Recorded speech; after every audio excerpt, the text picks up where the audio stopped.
Salam and hello everyone, welcome back to the channel. I hope that you are all doing very well. In today's video, I'm going to be talking about a trace mineral that has an important role to play in fibroid health.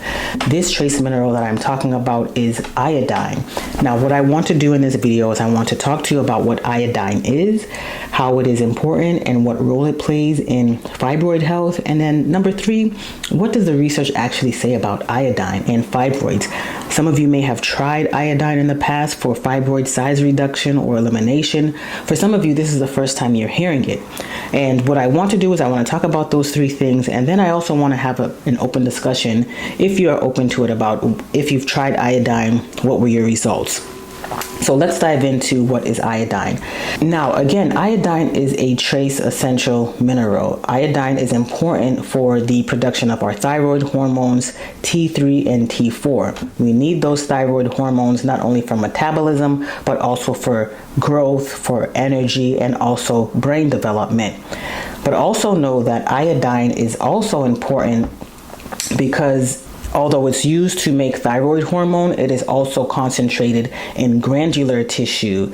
So glandular tissue like breast tissue and ovaries. And think about it, fibroids in itself is a situation where we have too much estrogen. So it's a hormonally related disorder. So I want you to keep that in mind as we're talking about fibroids. And just as a quick note, I want you to check out my fibroid playlist right here. It is growing, and I've been including a lot of information on my channel on fibroids.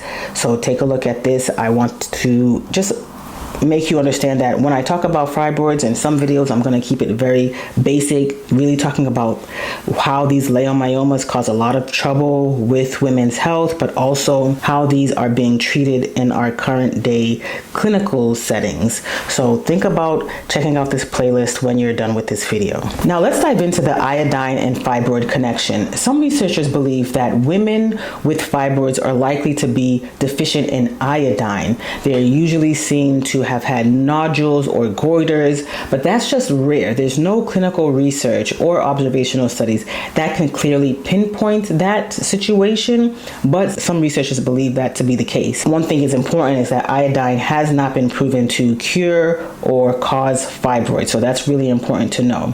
And the relationship between both is still under investigation. But there are 3 main points that I also want to tack onto this, and that is number 1, iodine may help the body metabolize estrogen more efficiently, preventing estrogen dominance that can feed fibroids.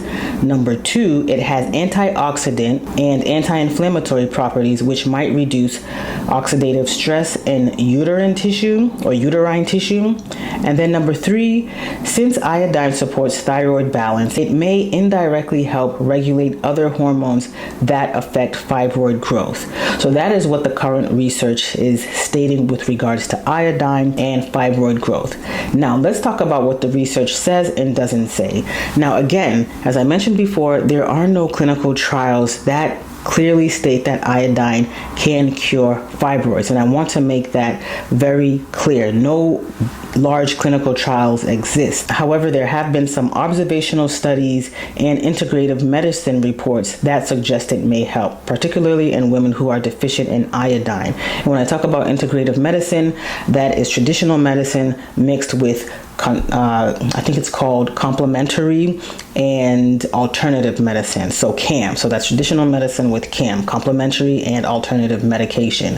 So that's integrative medicine. One thing I also want to say that even though this research is intriguing, it's still limited. I want you to be very careful with that. Right now, iodine should be thought of as a piece of the larger fibroid management plan, but not the first, definitely not the first, and not even the first or second or third line of treatment. I've talked about certain treatments out there for you if you're experiencing fibroids and things that you should consider, and I'll list it here for you. But also know that if you haven't seen a provider, it's going to be really important for you, number 1, to see a provider so that you can be diagnosed with fibroids, if you believe you have fibroids, and then develop an action plan that can help you along the way. So at this point in the video, I want to talk about how we actually get iodine into our system. And I'm not talking about the iodine that goes on topically for antiseptic purposes, so it stains red or orange onto your skin.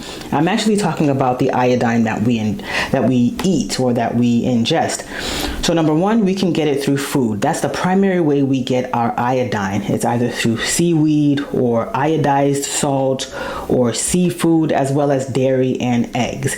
And then another way, another common way we get iodine, if necessary, if we are iodine deficient, is through supplementation.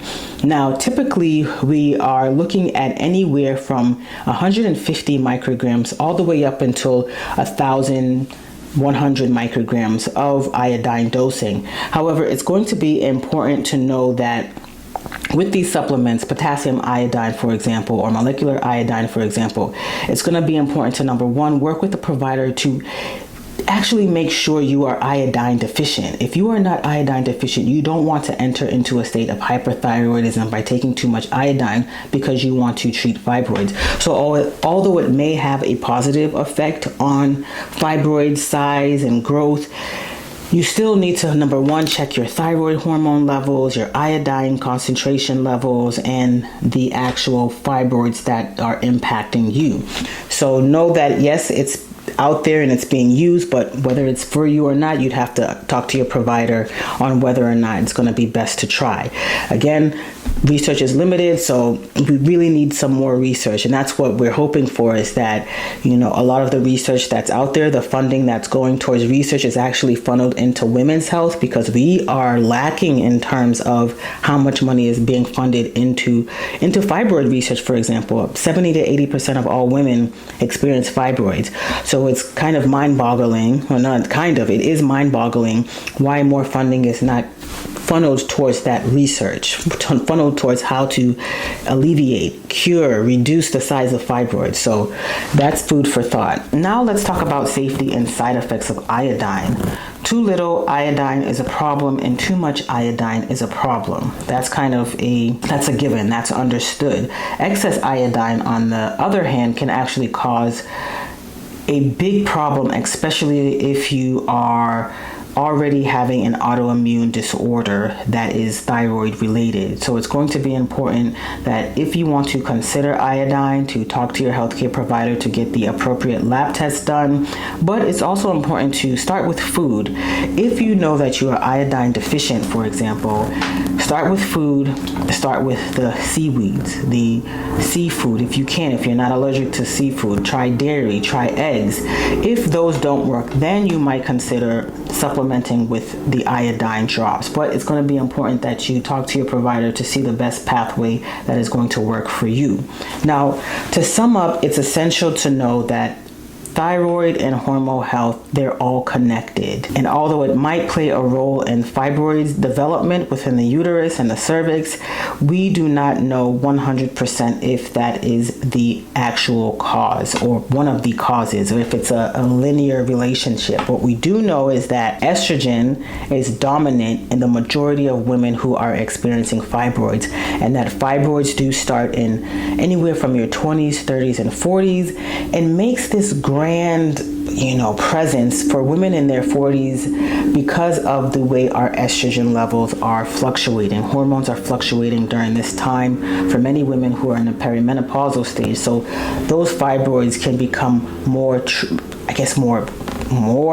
fibroids are present. They can start to grow like they've never grown before. And so that's why it's going to be really important, especially if you're in your 40s, to monitor your health and get help if needed. So if you are working on managing fibroids, also take the multi-layered approach. Think about exercise, diet, wellness. Diet is really important. I will link a video here to diet. I actually want to create a new video on diet because there's been some more recent information on fibroids and diets, and I think it will be helpful for you. I've also talked about natural herbs and supplements that one might be interested in taking if they meet the qualifications for taking these supplements. So check out those videos there. And again, I found a few review articles that support iodine, but nothing that clearly states it's proven to have worked for fibroids. So that's something that I hope more information will come out about that, because it's going to be really important for us as we're trying to tackle this particular disorder. Again, I hope this video has been very helpful for you. Please be sure to like, comment, and subscribe, and let me know in the comments if you have tried iodine. This is something that I've heard about in the past, but I haven't dug too much into it until recently.